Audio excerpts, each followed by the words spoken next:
prepare seu coração.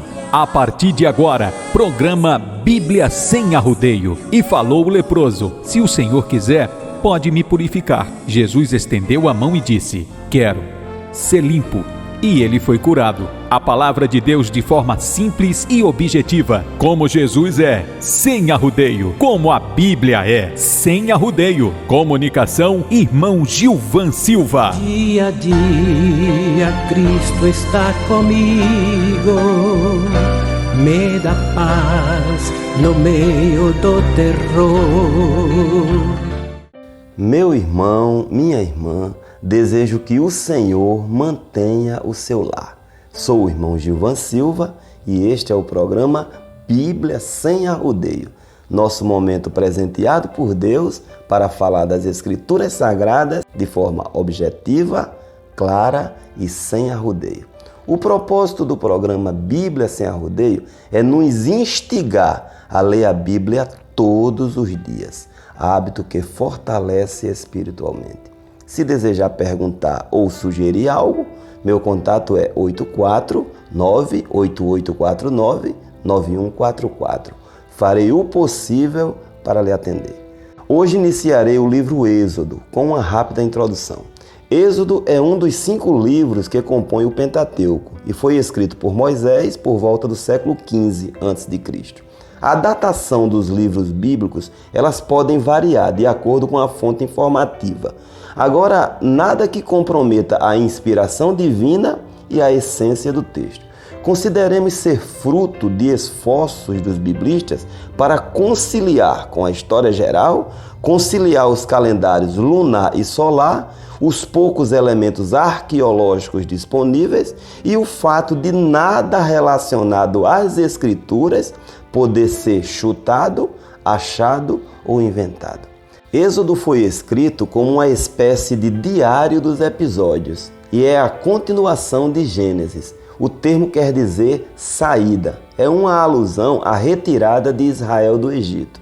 O intervalo do final de Gênesis ao início de Êxodo tem cerca de 350 anos e Êxodo cobre o período da morte de José até a construção do tabernáculo, que foi o santuário portátil usado na viagem para Canaã.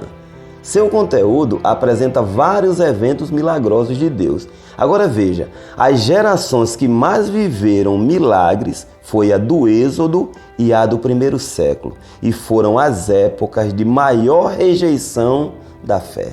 Milagre é muito bom, meu irmão, eu que o diga, mas é preciso ter cuidado para não trocá-lo pela comunhão com Deus por meio da palavra, da vigilância e da oração. O termo Êxodo é grego, latinizado para Êxodos. No hebraico, o livro é chamado Ué El Shemor, que significa estes são os nomes, simplificado para Shemor, nomes. O título hebraico ele vem das palavras iniciais do livro, um critério usado no Pentateuco, que repete a lista dos filhos de Jacó. A gente vai ver neste livro 3 vezes Moisés recebendo direção de Deus para escrever. Êxodo 17:14 em Refidim, Êxodo 24:4 no pé do Sinai e 34:27 após a inscrição da segunda tábua da lei. Vamos ao pano de fundo. Deus comissionou Moisés, levita, para livrar o seu povo da escravidão no Egito após clamarem a ele. Como a gente viu, o povo desceu ao Egito para não morrer de fome, numa época que José era governador. Passou o tempo e surgiu um faraó de uma dinastia tirana, que observou o povo de Israel se multiplicando. Dinastia é uma série de governantes da mesma família. Quando uma dinastia subia ao poder por meio de golpe de Estado, o sucessor apagava a memória da dinastia anterior. É possível que este tenha sido o real motivo da opressão aos israelitas, uma vez que José e seus irmãos eram de grande estima dos faraós antecessores do faraó opressor. Deus onisciente que é, havia revelado a Abraão. Não significa que ele tratou seu povo como fantoche, como boneco ou com sadismo, entendeu? Devido à sua crueldade, o faraó adotou medidas repressivas com trabalhos forçados. Depois ele tentou reduzir a população masculina de Israel, ordenando a morte dos recém-nascidos. Foi nesta circunstância que Moisés nasceu. Quando ele completou 3 meses, a sua mãe o havia escondido, ela então o colocou numa arca de junco, impermeabilizou e colocou na margem do Nilo, exatamente onde a filha do faraó costumava se banhar. Quando a moça viu a criança, logo se afeiçoou e adotou. A mãe de Moisés, estrategicamente, havia mandado a irmã de Moisés vigiar. Resultado: por sugestão da menina, a mãe de Moisés se tornou sua babá. O fato da filha do faraó, meu irmão, ouvir uma escrava mostra que ela tinha um coração sensível. Influenciado pelos ensinos da mãe, provavelmente, Moisés se interessou pelos seus irmãos. Numa certa ocasião, ele matou um egípcio que maltratava um israelita e enterrou o corpo. Isso o levou a fugir para Midian, terra de um descendente de Abraão com Quetura, sua segunda mulher. Ali Moisés constituiu família. Aos 80 anos, meu irmão, gozando de robustez, Deus lhe apareceu e o comissionou para libertar seu povo. Após uma certa resistência de Moisés, ele foi convencido. Mas Deus ouviu uma sugestão sua e enviou Arão, seu irmão, que era um homem eloquente, para ir junto como porta-voz, uma vez que os 40 anos como camponês havia lhe tornado pesado de língua. Moisés havia perdido a erudição, o que julgava requisito essencial para falar com o faraó. Eles foram, mas o faraó resistiu até o limite e só liberou o povo quando o Senhor desferiu 10 pragas sucessivas sobre o Egito. O povo de Deus não foi atingido por essas pragas, é um detalhe importante.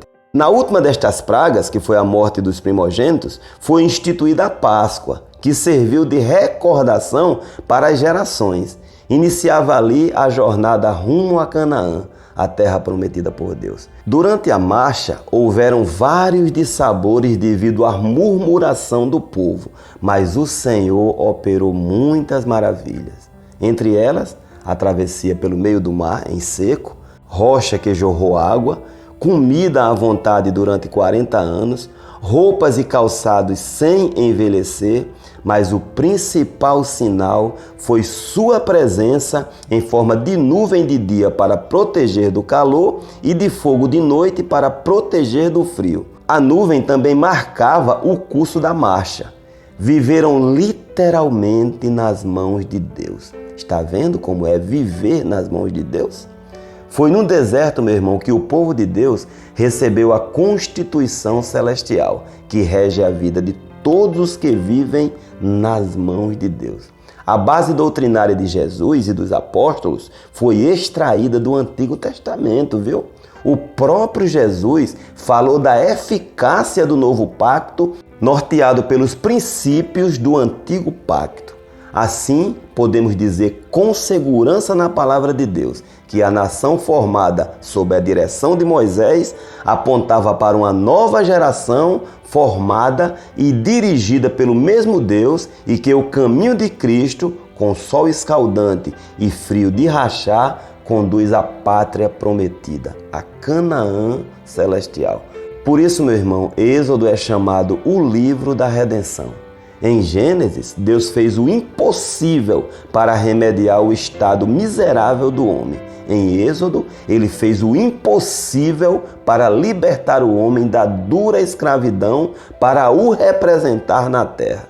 Essas coisas foram escritas como figuras para alerta, sabe? E edificação da gente. É impossível ler Êxodo sem a gente se ver nos personagens, especialmente quando o alvo da leitura é se proteger da influência dos hábitos nocivos. Com base em Êxodo, a gente pode dizer igual a Isaías: o Senhor desnudou o seu santo braço, arregaçou as mangas, sabe? Perante os olhos de todas as nações, e todos os confins da terra verão, uma profecia e cumprida, a salvação do nosso Deus. Isaías 52:10. Alegremo-nos, meu irmão, somos zelados e nutridos por Deus. Mantenhamos a esperança acesa. Nosso Deus tudo pode, e quando o nosso querer sintoniza sua onisciência e amor, Ele atende. Oremos. Senhor Deus, obrigado pela vida, obrigado pelo cuidado.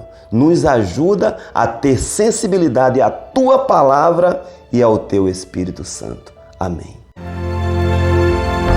Dia a dia Cristo está comigo, me dá paz no meio do terror.